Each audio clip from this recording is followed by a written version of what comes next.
I don't really know. Are you live now? Can you see yourself? Is it snowing? No, it's not Oh, that. it's It's not. snowing for me. So here we are on the Facebook Live with world famous Danielle Levine from Joe Oz's team down there in which camera am I on? Oh, that's the um. So yeah, so we just wanted to chat a little bit here with Danielle about kind of what she does down at Joe's team, and kind of get an idea of the difference between a listing agent and a buyer's agent. Danielle, you focus mostly on the buy side of the transaction. I do, yes. I'm the lead buyer agent on the team, and when I came on, I kind of took a different training path than we're doing now, but I sort of learned both sides at once, which was nice. But um, now moving forward, where everyone focuses on one thing. So I'm the buyer agent, Gary is the listing agent, and from everyone new on the team, they start off as a buyer's agent, and then you work your way up from there. So yes, I work mostly just with buyers, some sellers too, but So for those of us that are not as hip and cool as you and know kind of what that means. I know when I bought my house, I worked with a buyer's agent and a seller's agent that were both part of the same team, and it kind of enabled me to kind of be protected in the transaction, and that I had the buyer's agent that represented me and the listing agent who represented the seller, rather than the general consensus. A lot of people always want to just say, oh, I'm going to the listing agent, or what does that mean, and what is a buyer's agent, or what's the benefit of using a buyer's agent rather than just going to the listing agent and going that route. well, the best thing about having a buyer's agent is it doesn't cost you anything. So whoever is selling their home, they're paying the full commission for the seller's agent and the buyer's agent. So when you bought your home, you didn't have to pay anything out of pocket for your agent. So why not have someone who's working just for you instead of representing both the seller and the buyer? I mean, sometimes that's the case, and I mean, we've sold our own listings, I think something like 20% this year. But while that's the case, I represent the buyer and Gary represents the seller. So there's no conflict of interest. So you want to make sure that you have someone who's working just for you.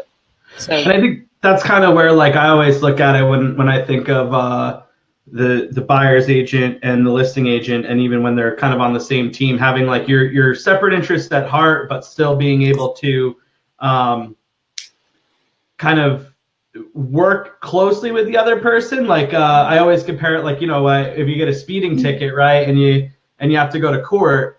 I don't really want the prosecuting attorney to also be my defense attorney, right. but it does help if my defense attorney went to law school with the prosecutor. Right.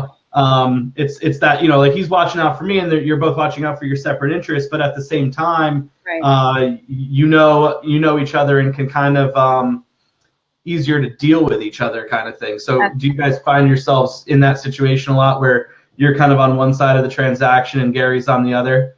Yeah, absolutely. Like I said, I think it's like 20% in 2017. So we we had this happen multiple times, and it definitely does make for a smooth transaction while we still, follow all the laws and rules and everything, where certain things we can and cannot disclose to each other. And that's just that. But, we look out for the best interest of our clients, and that's really that. I think the thing is too, it's like when it's a lot of people don't realize, especially on the consumer side, that as far as real estate agents are concerned, is that there's a lot of them, and there's some that are better than others, or not necessarily better, but maybe more responsive or more responsible. And if you're dealing with someone, if when you're dealing with something like you're dealing with someone who's on your team, you can pretty much always get in contact with them, as opposed to, you know, having a listing agent on the outside that maybe, you know, is a little harder to get a hold of, or, you know, just kind of threw the property up and is a little bit harder to get showings and stuff like that. So I can imagine that's a little easier for you guys to work together on that. Yeah, absolutely. I mean, that's, of course, that's ideal. If we can have the buyer and the seller, I mean, hey, that's awesome. You know, that's going to be easy. So what if you don't, though? I mean, you don't necessarily have to. In New Jersey, you can't only sell listings that are your guys. You can, you know, pretty much sell anything that's out there, right? Right. Yeah, and a lot of people don't understand that. Maybe first-time home buyers. So we have the MLS, which is multiple listing system, which is where all the agents keep their inventory. So everything that's listed with an agent, we all have access to. And like I mentioned before, a seller pays the full commission, which is anywhere from usually 5 to 6%. And then it's typically split, you know, 2.5% or 3% to the seller's agent and then to the buyer's agent. And so the seller's agent is essentially, you know, offering out half of their commission to a buyer's agent to help them sell their listing.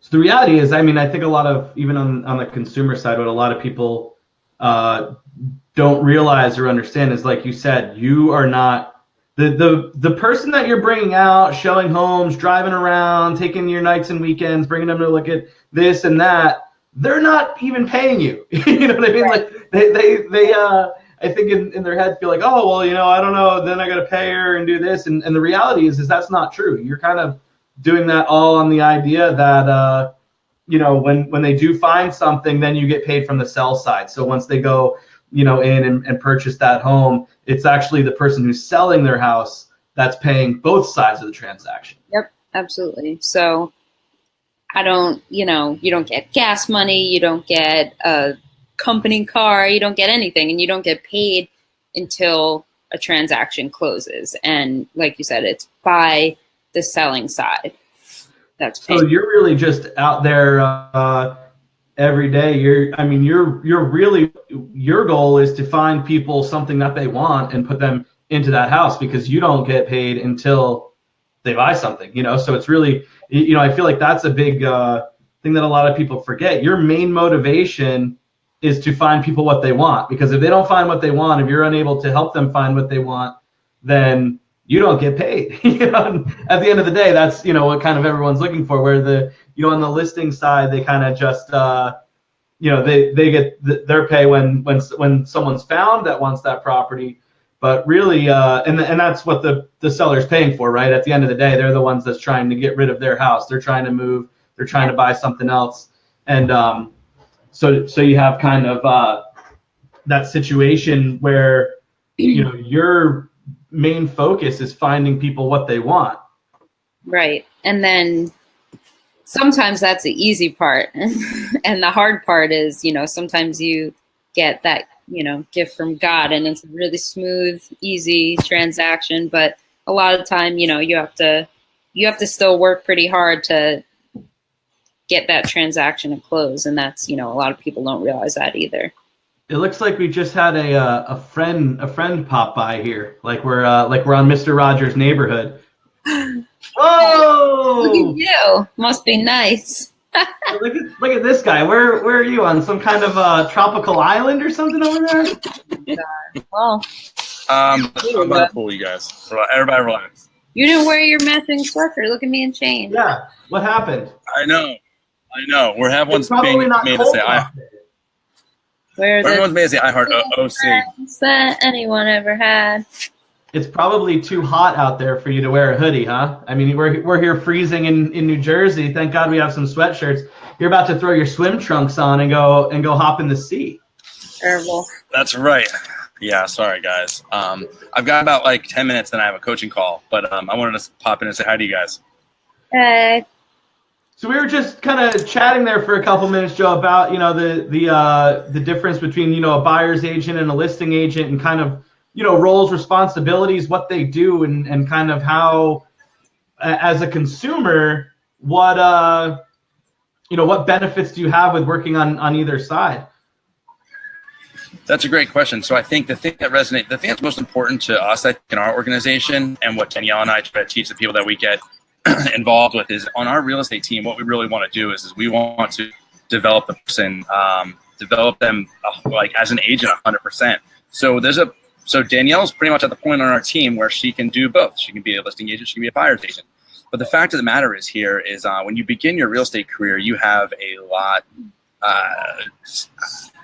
You're working with just buyers, right? And that's not a coincidence. It's because you do not have to.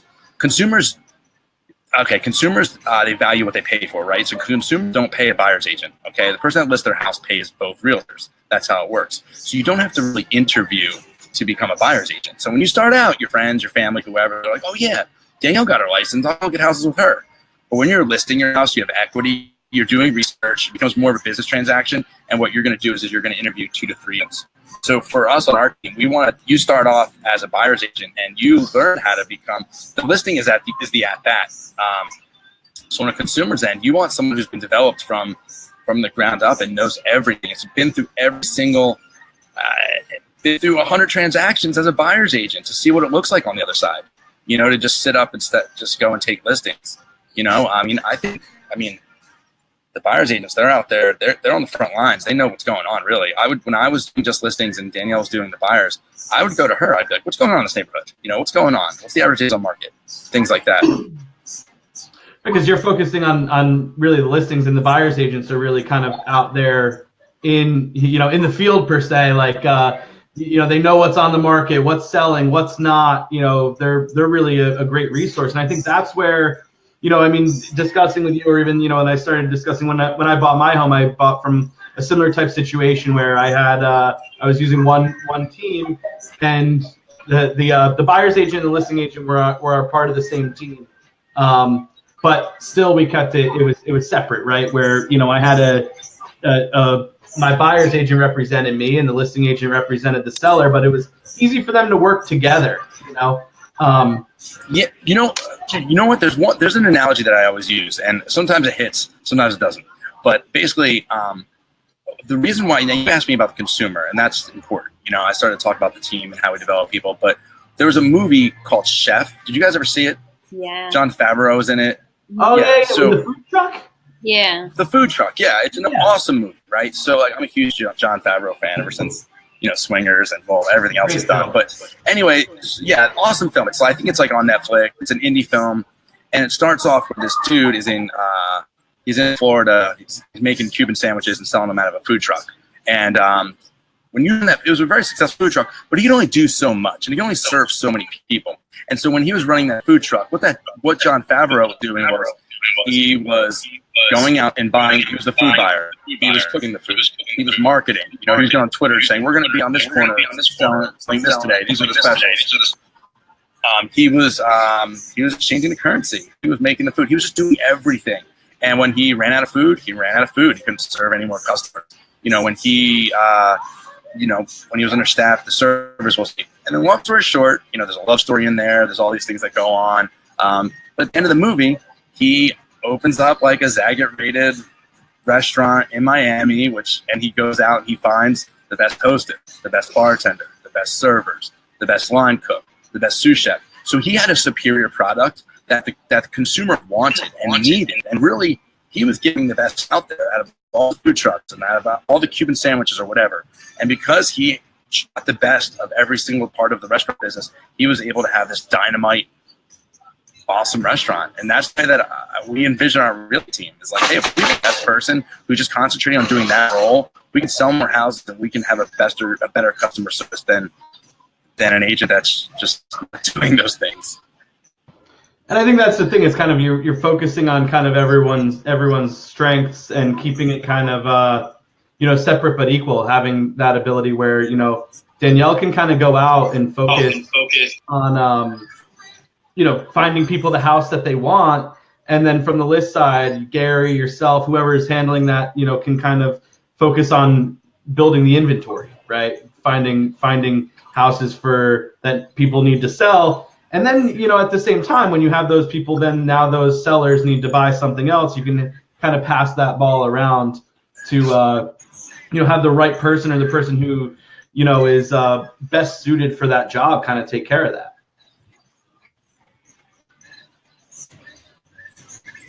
What do you think about it, Danielle? Yeah, Danielle. When you say something. Hey, Danielle's all echoey here. Am I?